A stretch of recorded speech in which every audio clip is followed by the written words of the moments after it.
بسم اللہ الرحمن الرحیم۔ السلام علیکم ورحمۃ اللہ وبرکاتہ۔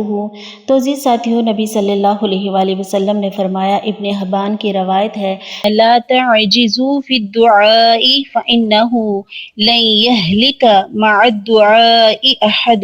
دعا کرنے سے عاجز مت ہو اور اس سے غفلت مت کرو، کیونکہ دعا کرنے والا ہرگز برباد و ہلاک نہیں ہوتا۔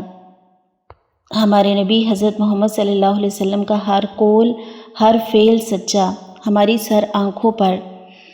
آج ہم بہت ہی خوبصورت مسنون دعا آپ صلی اللہ علیہ وآلہ وسلم نے جو ہمیں سکھائی وہ ہم پڑھیں گے۔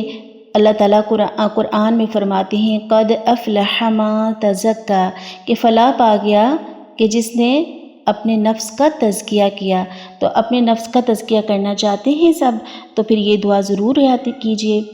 اللہم آت نفسی تقواہا، اللہم آت نفسی تقواہا وزکھا انت خیر من زکاہا، وزکھا انت خیر من زکاہا، انت ولیہا ومولاہا، انت ولیہا ومولاہا۔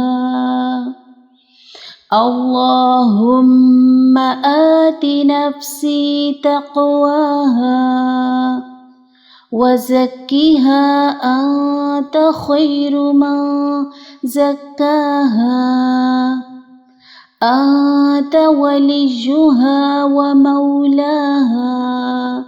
اے اللہ، میرے نفس کو اس کا تقوی عطا کر اور اس کو پاک رکھ، تو ہی اس کو بہترین پاک کرنے والا ہے، تو ہی اس کا ولی اور مولا ہے۔ بے شک بے شک، اور تمام عبادات کا مقصد ہی تقوی ہے۔ اگر کوئی عبادت تقوی سے خالی ہے تو وہ عبادت پھر عبادت نہیں رہتی۔ اللہ تعالیٰ ہم سب کو تقوی کا پابند بنائے، اللہ ہم سب کو متقی انسان کی لسٹ میں شامل فرمائے، آمین یا رب العالمین۔ السلام علیکم ورحمۃ اللہ وبرکاتہ۔